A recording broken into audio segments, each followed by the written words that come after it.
I'm going to call this meeting of the Land Use and Development Committee to order. Tuesday, April the 2nd. I'm going to do a roll call. Member Friedrich. Present. Member Wendt. Present. Member Abel. Present. Member Reeves. Present. Member Hanson. Present.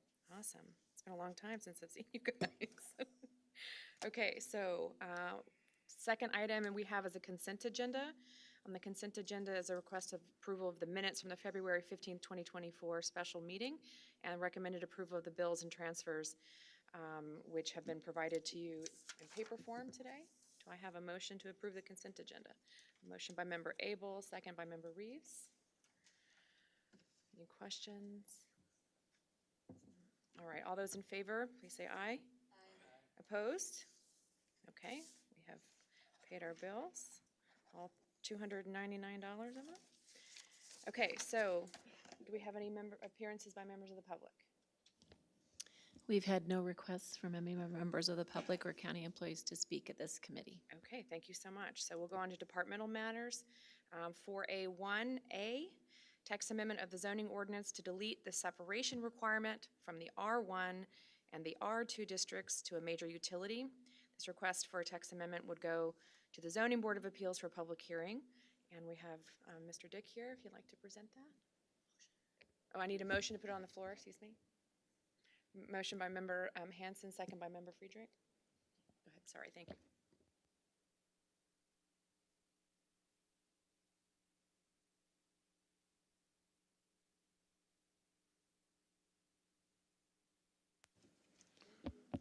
When we did the text amendment in May of 2023 regarding wind and solar facilities, we failed to delete this part of it that restricts the separation requirement from wind and solar facilities. They could be no more than a certain distance from residences and other community buildings, but this kind of puts it more stringent, and the county was not allowed to have more stringent regulations than what Public Act 102-1123 allowed. And so this is, I figured I would put this in here along with the battery storage, but then the battery storage got delayed. So we're doing this separately. Anybody have any questions for Mr. Dick? So this is just a follow-on cleanup, so to say. Yes. Okay, well, seeing none, all those in favor of approving the text amendment for the zoning ordinance to delete the separation requirements of the R1 and R2 districts, please say aye. Aye. Opposed? Okay, well, it passes. Thank you. So, Mr. Dick, we have 4A2A, a text amendment of the zoning ordinance to allow by special use a battery energy storage system as a major utility with use standards. It's just for information, so I don't have to have a motion, right? So I just wanted us to be able to have a conversation about some of this first, because it's all new. So if you want to present some of the information about it, that would be really great. We've had requests for a couple of years now from different entities to do battery storage as backups for generators of electricity in the county, including Ameren. But also the solar and wind industries have requested it, and I told them that we couldn't take any applications until we adopt some regulations that allow it. And so I've been working on it over the winter to draft these regulations and looking at any number of ordinances by different counties and talking to the Illinois Department of Agriculture. They do not have Illinois Department of Agriculture any requirements yet because they have not been authorized to do them. So some of the counties have adopted Illinois Department of Regulations as part of it, but they're not valid. So they're not in here. But I think this covers it pretty clearly. I met with Kathy Beck, who's our emergency management person, and she's in the audience, and she has a couple items, a couple things that she wanted me to address. And if you had any questions concerning safety, she's reviewed the draft so far. If you have any questions of her, or if you want to delay that until next week and you've had a chance to look at it more thoroughly. But these regulations, I think, are pretty thorough. Any questions? Thank you. Why would there not be any limits placed on these ordinance concerning the size of the battery storage facility or how they are rated? There's a tremendous amount of energy in those battery storage facility, and I'm trying to get a grasp on how big that is, or how much that is, or the size and scope of these facilities. To a large extent, the size and scope of these facilities is going to be determined by the industry. If we go in there and try to regulate how big they can be or how small they have to be, we're just going to be caught in the middle of something that we're not really very prepared to deal with. I think the main thing that we have to be concerned about is that they are, wherever they aren't going to impact improved land in the area. Are there any counties in the state of Illinois that's passed any ordinances? There are ordinances in the state that have been passed, yes. What counties are those? I know DeKalb County, Whiteside County have adopted regulations already. I believe Macon as well.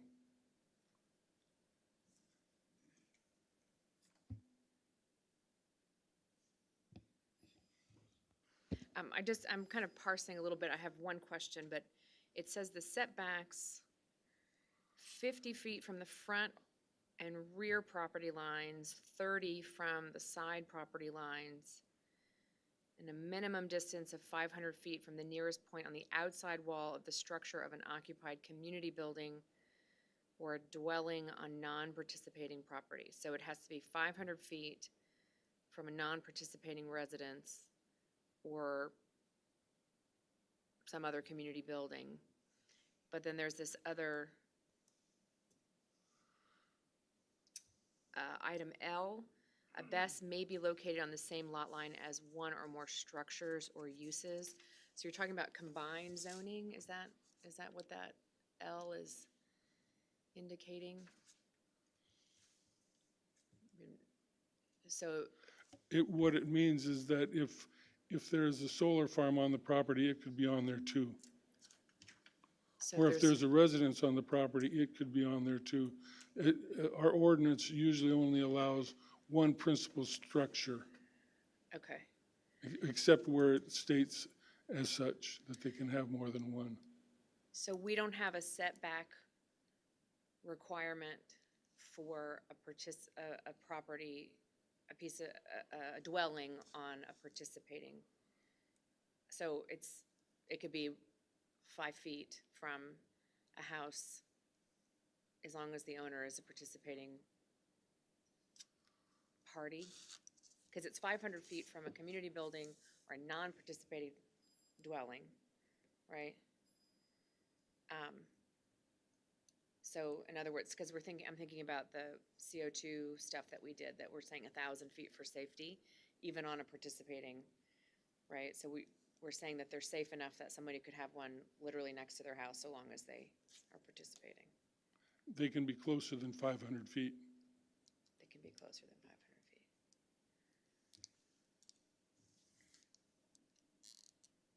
What is the risk with one of these? I mean, if it goes bad, what is the risk? Does it catch fire?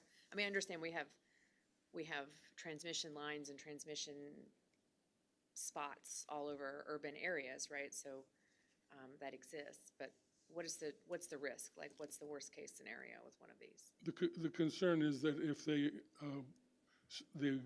a fire starts in them, a plan has to be in place to deal with it. So it's fire. Primarily, is the primary yes. issue. Okay.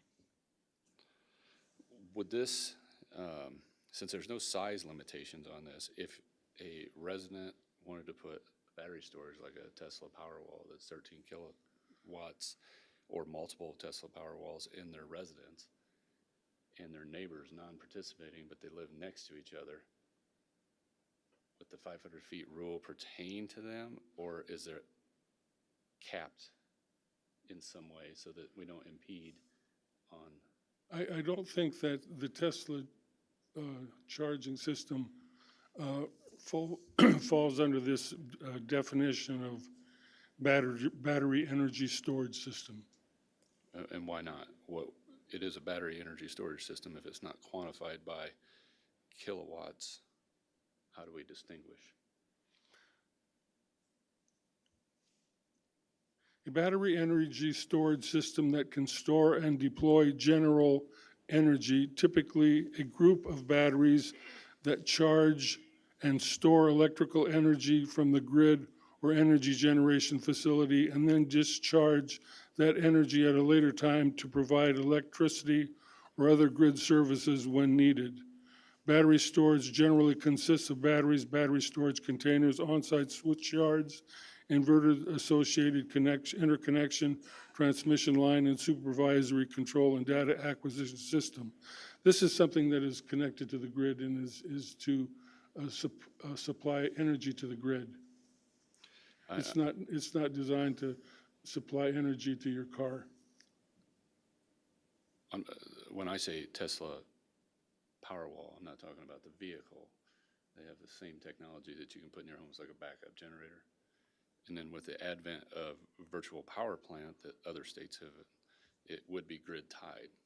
So you can have a Powerwall with no solar and just have storage. So when the power goes out, it supplies the power to your home.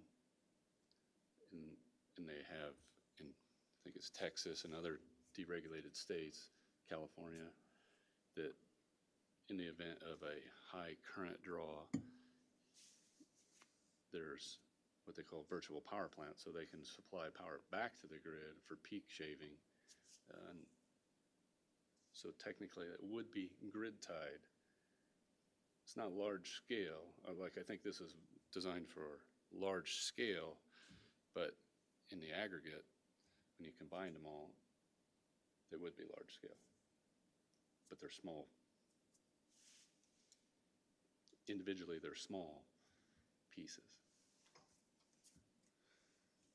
Yeah, I mean, it might be worth, I mean, this is such a changing area of technology that if we could get some more specifics, maybe load amounts or whatever, and see what the standard is across the US, because the power walls, as he's talking about, are not just the plugs in your house. It's like a storage system that can be tied to solar on your own roof that you're creating and tying into a grid. So if the tying into the grid is the issue, maybe there needs to be a capacity question as well. I don't know the answer to that, Phil, but I think that might be helpful to clarify. Okay.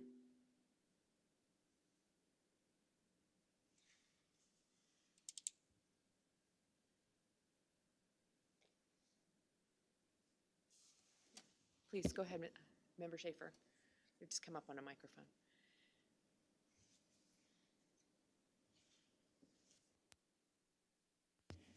Thank you, Madam Chair, for allowing me to ask some questions.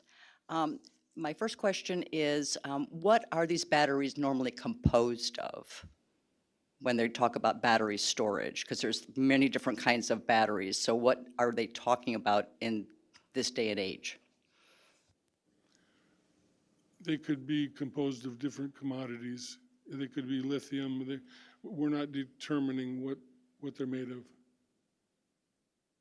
So other locations that may have these kinds of battery storage, do you know what kind of batteries they're using to store that already exists somewhere in the country? Well, this technology is going to be ever changing. They may be lithium now, but they may not be lithium in the future. Okay, but they're not like acid batteries? Not typically, but they conceivably could be those as well. Okay. And my other question is, what are the cooling needs to keep these batteries cool? Because if you're generating electricity and storing them, and then it's going to actually discharge that electricity. Obviously, they have to be kept somewhat cool. So what are the cooling requirements for a facility like this?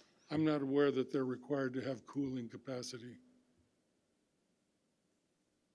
Thank you.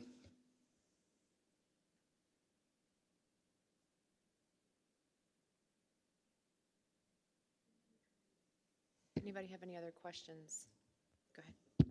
I was wondering what the time frame on getting something like this in place and the codes enforced. Obviously, it needs to go back to ZBA, but I was just curious what the time frame is. At this point, this is just information. We're not going to act on it, but yeah. Go ahead. Did you have an answer? Depending on what the committee does next month, it very conceivably could go for a public hearing in June. And then to the county board conceivably at the June meeting. Does legal counsel have any input on this? Have they reviewed it? I have not reviewed the draft at this time, but I can do so prior to the next Land Use Committee meeting and provide a memo or any kind of analysis by email in the meantime, so you have it in advance of your next meeting.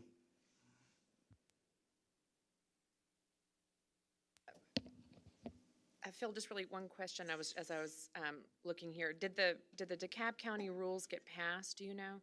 What they have on their website is watermarked with sent back to committee. Do you know if it's been passed? It's active? I can't say that for sure. I was reviewing probably the document that you're looking at. Okay, thank you. Go ahead. So I may have misspoke, but you brought up a good point, Phil, that I wasn't thinking about, is these new electric cars have the ability to power your home, like a Ford F-150 Lightning. I believe Rivian's going to have this in the future. So not just the Tesla Powerwall that we were talking about, but if you had multiple of those vehicles plugged in with the appropriate stuff, you could be talking about a pretty substantial amount of energy in a residence that could be grid tied as well. So if we cap it and someone's got 2 Rivians in their garage and they're plugged in and they have the ability to power share, you could be up against the threshold pretty quick, if it's a low threshold.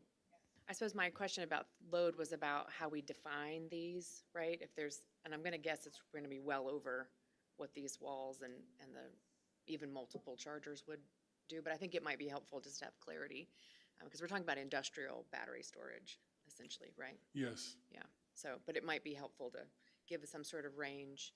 yes. From an emergency management perspective, can you speak to the state of our electrical grid and why we're even having this conversation in the first place as to why we would want these to be here to support our electrical grid? It's not necessarily what we want, it's what the industry is requesting of us. And that has to do with how battery storage fits in with the relationship of how electricity is generated and how the demand for electricity is needed. Because without some kind of a storage method, the generator always has to equally manage the amount that's being generated to what is being demanded by the public or by all the users.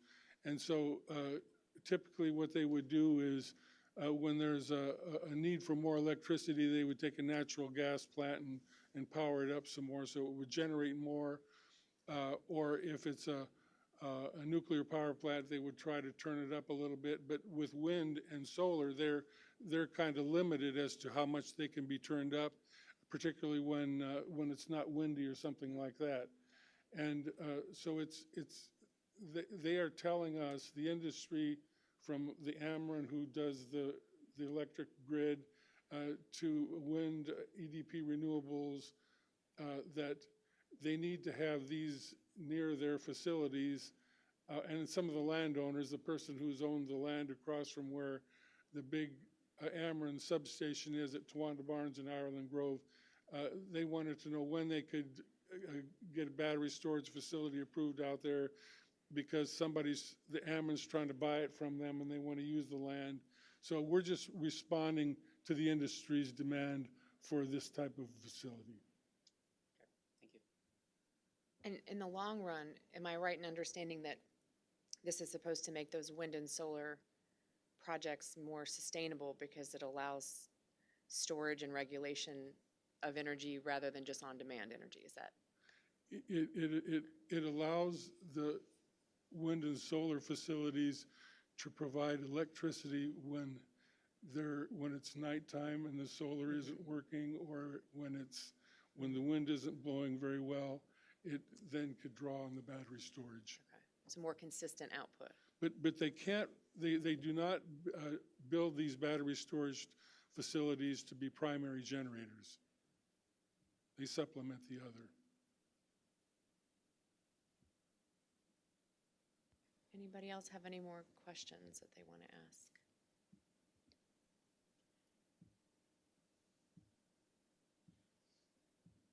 Okay, well, thank you, Phil. Appreciate that, and we'll see you again next time, I guess.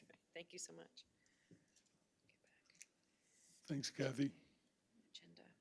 Okay, so we'll move on to item 4B1. This is a request approval of a cost sharing for Dropbox Recycling Program intergovernmental agreement. And I'd take a motion to get that on the floor. Motion by Member Abel, second by Member Hanson. Okay, Ms. Taylor. Thank you, Chair Klein.